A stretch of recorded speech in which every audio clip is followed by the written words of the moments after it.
સુરત ડિંડોલીના આત્મીય સંસ્કારધામમાં collegian યુવતીઓના મૃતદેહ મળવા મામલે પોલીસ તપાસમાં મોટો ખુલાસો થતા એસીપી નીરવ ગોયલે નિવેદન આપ્યું હતું. સુરત ડિંડોલીના આત્મીય સંસ્કારધામમાં કોલેજિયન યુવતીના મૃતદેહ મળવા મામલે પોલીસે તપાસ તેજ બનાવી હતી, જેમાં પોલીસે સાયન્ટિફિક, ઇલેક્ટ્રોનિક, મૌખિક સહિતના પુરાવા મેળવ્યા હતા અને એસીપી નીરવ ગોયલે નિવેદન આપી બંને દીકરીઓને અલગ અલગ બે યુવકો જોડે પ્રેમ સંબંધ હતો. એક દીકરી 3-4 માસથી, જ્યારે અન્ય એક દીકરીના પહેલા 1.5 વર્ષથી પ્રેમ સંબંધ હતો.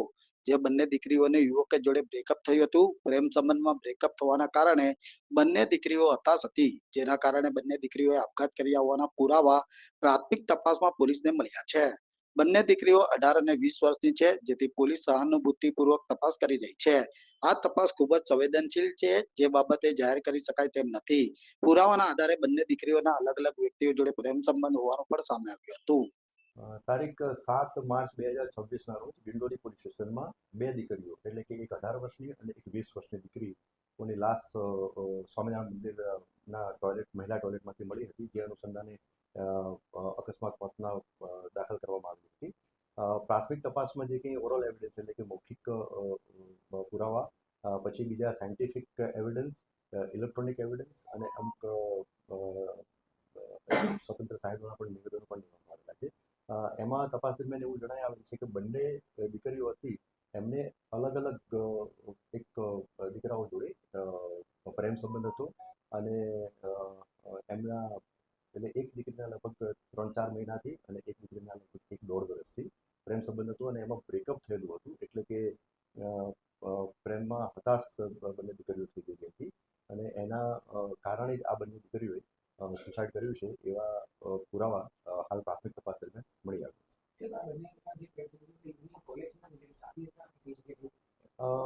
મેં જેમ આપને વાત કરી એમ કે 7 તારીખે બનાવ દાખલ થયેલો છે અને 2 જ દિવસ હજુ તો તપાસ થયેલી છે.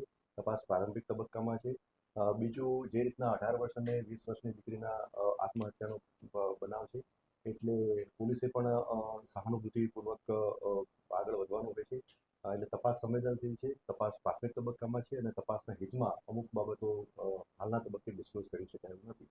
પરંતુ મેં આપને જેમ જણાવ્યું કે જે કંઈ પુરાવા બધા એકત્રિત થયેલા છે એ આધારે આ બંને દીકરીઓના અલગ અલગ વ્યક્તિ જોડે પ્રેમ સંબંધ હતા અને એ બ્રેકઅપના કારણે એમને મન ઉપર લાગી આવતા આ એમને આત્મહત્યાનું પગલું ભરેલું છે. સર, જે દીકરી છે તેની 18 વર્ષની છે, કેટલા વખતથી આ પ્રેમ પ્રકરણ ચાલુ? હા, એટલે મેં આપને જણાવ્યું કે એક દીકરી 18 વર્ષની છે અને એક દીકરી જે છે એ 20 વર્ષની છે. એટલે એ દીકરી જે 18 વર્ષની છે એને કંઈક 1-2 મહિનાથી પ્રેમ પ્રકરણ ચાલતું હતું અને જે 20 વર્ષની જે દીકરી છે એ 1.5 વર્ષથી એક વ્યક્તિના જોડે પ્રેમ. સર, પ્રેમી તરફથી કોઈ ત્રાસ આપવામાં આવતો હોય કે ખોટી રીતના બ્રેકઅપ કરવામાં આવતો હોય, એવી કોઈ એવિડન્સ મળ્યા છે જેથી કરીને દીકરી હતાશ થઈને આ પગલું ભર્યું? ના, હાલ સુધીની તપાસ દરમિયાન એવા કોઈ ત્રાસના એવા કોઈ પુરાવા મળી આવેલા નથી. તેમ છતાં મેં આપને જેમ વાત કરી એમ કે તપાસ બિલકુલ પ્રારંભિક તબક્કામાં છે અને સંવેદનશીલ છે, એટલે હવે પોલીસ એ રીતના સહાનુભૂતિ રાખી અને આગળ વધી રહી છે. હાલના તબક્કે આ પ્રાથમિક કારણ જે છે એ ક્લિયર છે. સર, પોલીસને શું એવા પુરાવા મળ્યા કે પોલીસ કહી શકે કે પ્રેમમાં હતાશ થઈને જ આ પગલું ભર્યું છે? મેં આપને જેમ વાત કરી એમ કે અમુક મૌખિક પુરાવા મળ્યા છે, એટલે સ્વતંત્ર સાક્ષીઓના નિવેદન પણ લેવામાં આવેલા છે. જેમના જોડે પ્રેમ સંબંધ હતો એમની પણ પૂછપરછ કરી અને પ્રાથમિક એમનું નિવેદન લેવામાં આવેલું છે અને એના સિવાય અમુક ઇલેક્ટ્રોનિક્સ એવિડન્સ પણ મળેલા છે. એટલે આ બધા એવિડન્સ આધારે પોલીસ હાલ પ્રાથમિક તારણો કરી પહોંચી છે. બંને વચ્ચે જે પ્રેમ છે એટલે બંને દીકરીઓ વચ્ચે બ્રેકઅપ થયું છે, તો સાથે સુસાઇડ કર્યું એટલે કે કેટલો સમય રહ્યો છે?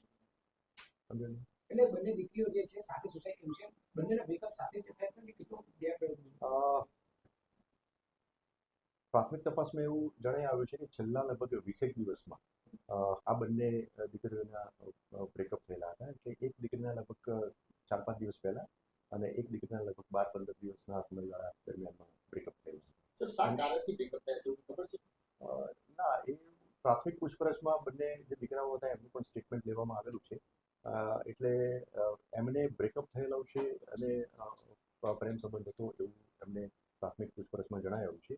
પણ હાલ હજુ ચોક્કસ એવું કહેતા નથી કે, કારણ કે ઘણી નાની મોટી બાબતોમાં બોલાચાલી થતી હોય છે, એટલે એમણે અત્યારે હાલ એવું જણાવ્યું છે કે સામાન્ય બાબતમાં બોલાચાલી થતી હતી અને એના કારણે એ રીતનું બ્રેકઅપ થયેલું છે. બાકી હાલ એવા કોઈ ડાયરેક્ટ ત્રાસ એમણે આપેલો હોય અથવા તો હેરાનગતિ કરતા હોય એવા કોઈ ડાયરેક્ટ એવિડન્સ અથવા તો ડાયરેક્ટ કોઈ પણ પુરાવા મળી આવ્યો નથી. સાહેબ, આ બંનેની મુલાકાત ક્યાં થઈ હતી? કેવી રીતના પ્રેમ સંબંધ બન્યા? સોશિયલ મીડિયા થકી કે ઘરની આજુબાજુ રહેતા હતા, કોલેજમાં હતા, ક્યાં હતા? આ બંને દીકરીઓના જે આત્મહત્યા કરી છે એ અને બંને દીકરાઓ એ દિંડોલી પોલીસ સ્ટેશન વિસ્તારમાં જ રહે છે.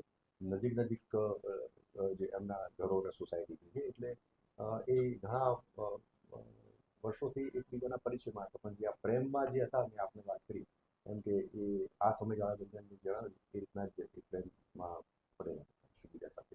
સર, બ્રેકઅપ થવાનું કારણ શું થાય? બંને જે યુવક છે તેમને શું જણાવ્યું? શું કારણથી બ્રેકઅપ કર્યું? મેં આપને એમ જણાવ્યું, હમણાં હાલ આપણે પ્રશ્ન પૂછ્યાનો જવાબ મેં આપેલો જ છે કે હાલ એમણે એવું જણાવ્યું કે સામાન્ય રીતે બોલાચાલી અને થોડું થતું હતું, એટલે મનમુખ જેવું થતું હતું. આ કારણે એમણે જે બંને દીકરાઓ હતા એમણે આમની જોડે બ્રેકઅપ એટલે કે હું તમારા જોડે મિત્રતા નહીં રાખું એવી વાત કરી છે, પણ ચોક્કસ હજુ કારણ એવું જણાવ્યું નથી.